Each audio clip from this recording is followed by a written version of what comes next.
Record of Grancrest War is honestly one of the strangest shows I have ever watched. It's entertaining enough when it needs to be, and honestly memorable enough to make me want to talk about it. It has a rock-solid base, but then struggles to execute the finer details of what it's already created. Right off the top, it's an anime based off of a light novel that was inspired by traditional fantasy tabletop RPGs that then spawned the tabletop RPG while the novels were being published. However, it still comes off at first glance as nothing beyond your generic fantasy story with cookie-cutter characters. I mean, look at the promotional art. This doesn't exactly scream political intrigue and world-building, but where it ultimately shines is in that world-building. Grancrest takes place in the fictional continent of Atlanta, Atlatan, which more or less is a slightly different version of Europe. The continent has been corrupted by chaos, a dark energy from another dimension which must be fought with magic. We're introduced to two warring factions, the Fantasia Union and the Factory Alliance, which have essentially been ravaging the continent with war for about the past 80 years or so, in a futile attempt to create the Grancrest and defeat the chaos. This is actually my first problem with the show, because no two countries would ever be at war with each other for that long of a period of time. That would be absurd. Now, this basic information doesn't exactly do a lot to dispel the idea that Grancrest is generic, but the world itself manages to do enough to differentiate through the crest and magic system. The leaders of the different nations are referred to as lords, and all have crests of varying sizes denoting their rank and level of power. A lord gains rank by absorbing either chaos or another lord's crest. This can be done through fealty, surrender, or after death. The crests are then used to fight the chaos itself. The highest rank is that of Emperor, but that is only achieved by fusing all of the continent's crests together into one Grancrest. The lords are all accompanied by mages who enter into contracts with them, but also report back to the Mage Academy. They use different types of magic to assist in battle, are generally the lord's advisor, and carry around this world's equivalent to a cell phone. If you didn't think that was enough already, there are a third group of people called artists who have supernatural abilities essentially due to a chaos curse on their body. This group includes vampires, werewolves, valkyries, and assassins. The entire system is built off of a constant dichotomy between the chaos and the magic used to fight the darkness, but shockingly the magic and crests aren't based off of an arbitrary light or used by harnessing one's own inner power. It's created by directly harnessing the surrounding chaos for your own use. So basically the magic system is just chaos control. But in a broader context, this magic system is fascinating to me because it opens up the moral choices of harnessing evil to gain power to then in turn defeat evil. It also broaches giving up power to help the greater good because dispelling the chaos means losing the source of magical power. What good is a mage who can't use magic? This to me is the series' greatest strength and also its first wasted potential. All the information I just gave you is pretty much all of the info that we get in the entire series. They show hints at things like the concept of a rainbow mage, but they never explain any of that in detail. The show does such a good job of making you want to know more, but then never actually provides any more information. It also showcases things randomly, never to address them again. In the first episode, Silica, one of the MCs, summons a demon and then makes Theo, the other MC, fight it to prove his worth and also grow his crest. But then she just never does that again, never really explains how she did that, and it's just frustrating when there's so much good here and it's held back. So the show excels in the broad, and that heavily influences the main plot as well. Everything after this is going to contain full spoilers for this show, so if anything I already talked about got you interested, or made you want to go back and watch it, go check it out, and then come back. But here we go on this adventure.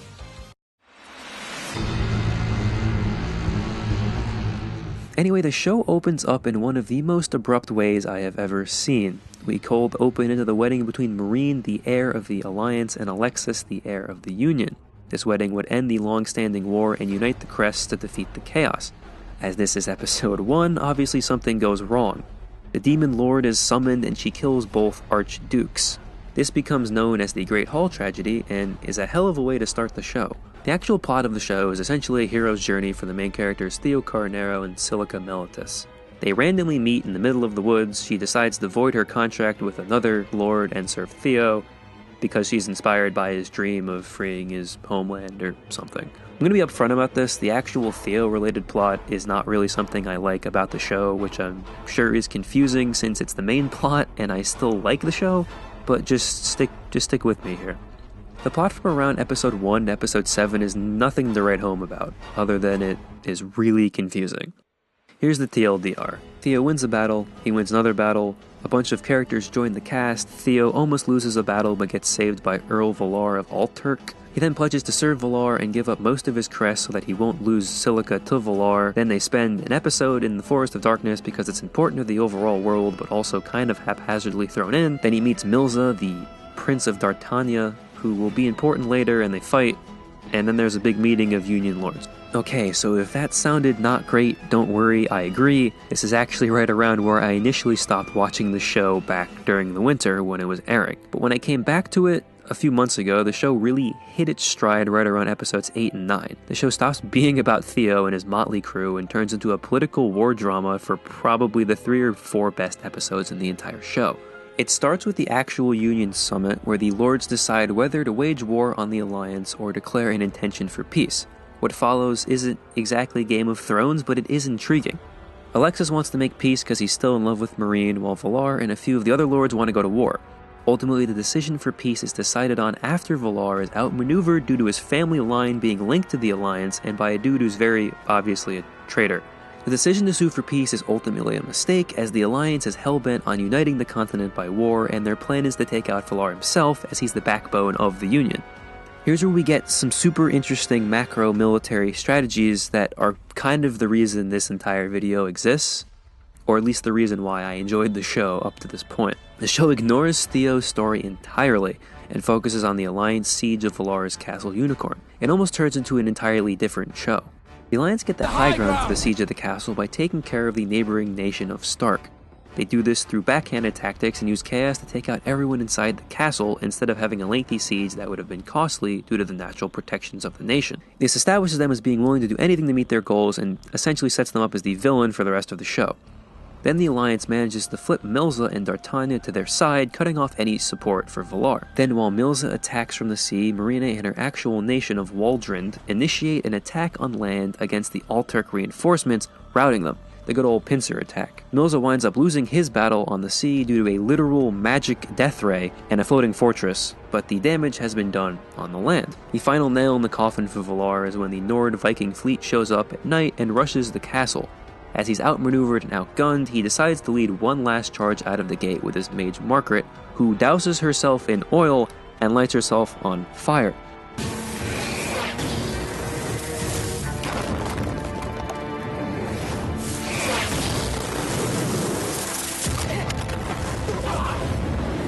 Then we're treated with a well-animated, incredibly emotional death of a major character and the end of the core.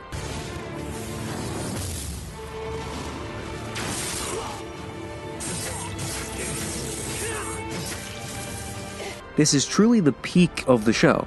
It's the episode that hooked me on it. Unfortunately, the second half of the show can't really keep up with this because, well, they have to focus on Theo. The rest of the plot essentially recedes into Theo wins Battle Simulator, but there are a few more peaks that I want to mention. First of all, the show does a great job creating a villain with Milza. He's the direct foil to Theo, and he does just enough evil stuff to make you hate him. Actually, he does a lot of evil stuff. But he also still maintains some honor. Heavy emphasis on some. He's easily the show's best villain, and thus the other peak of the show is episode 17 and the final battle between Milza and Theo. Even if it's questionable at best how he makes his way all the way to Theo through tens of thousands of troops when he only has around 200 soldiers, but don't worry about it. Anyway, it directly mirrors their sparring match from earlier in the series and plays their personalities out on the screen. Milza goes on the offensive while Theo defends until Milza tires himself out. Then there's just the best show of personality out of Theo in the entire series.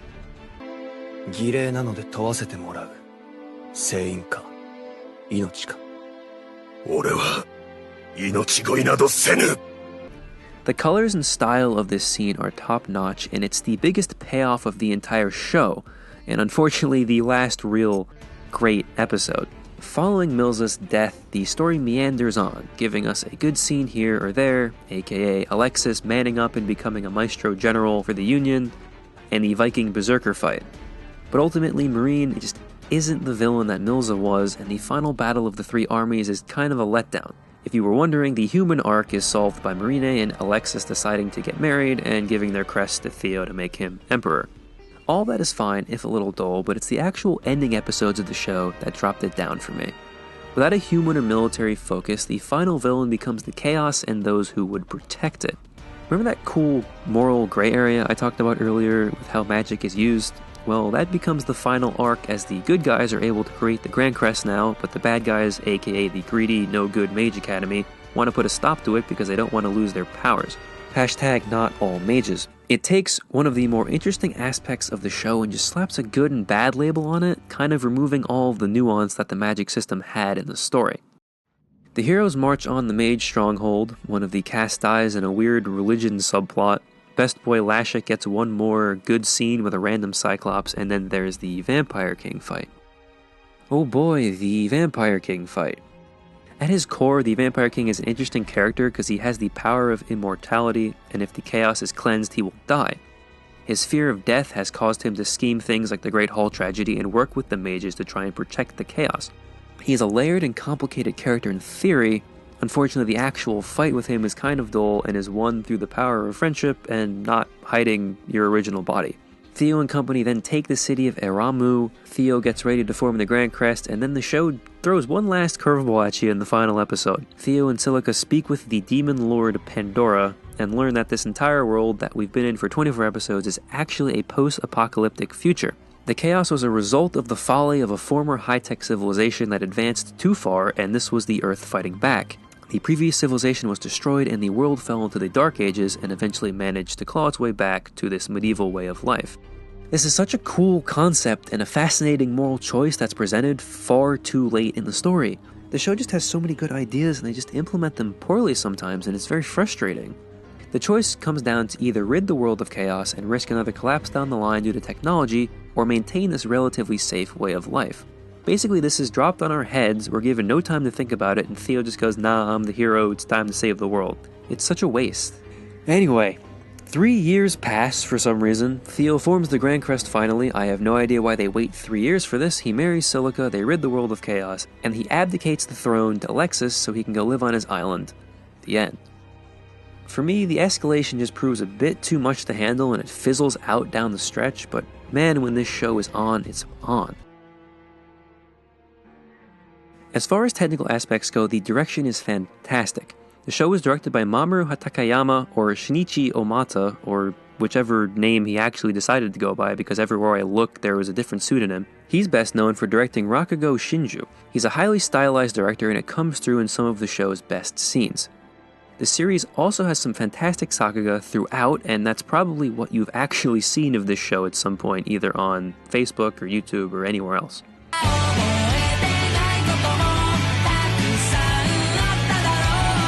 As I am contractually obligated to talk about openings if I'm talking about an anime, let's take a quick minute to talk about the music. The first opening is Starry by Mashiro Ayano and is the weakest of the four and kind of reinforces the initial generic vibe the show gives off.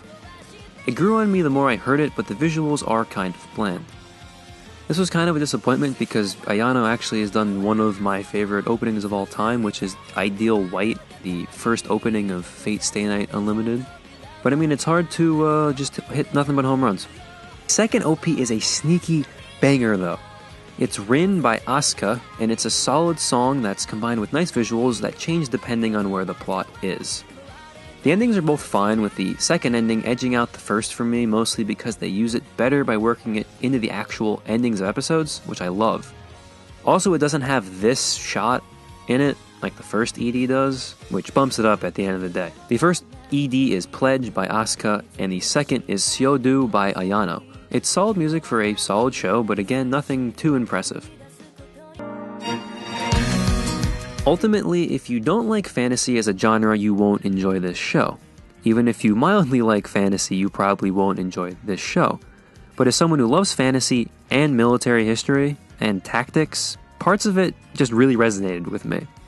The biggest disappointment comes from the world itself, as they build an interesting world with a deep-seated moral problem, and yet the one-note characters are unable to take advantage of it.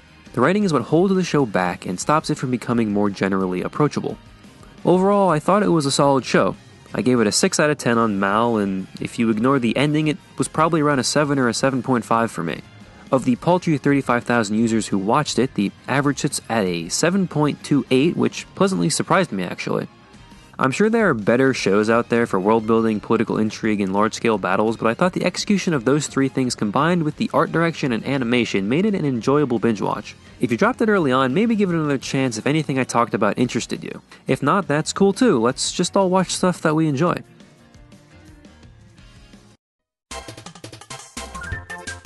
Thanks again for watching, guys. Somehow this was a longer video than the last one, even though I went into scripting it going, I want to make this a lot shorter because the other one was a lot of work editing it.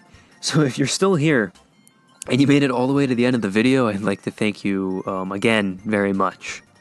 This video was basically entirely just for me because I wanted to talk about Grancrest War because I couldn't stop thinking about the show for some reason since I had finished it. And if you enjoyed it, then that's a plus. Obviously, don't forget to hit that like and subscribe button because this is YouTube.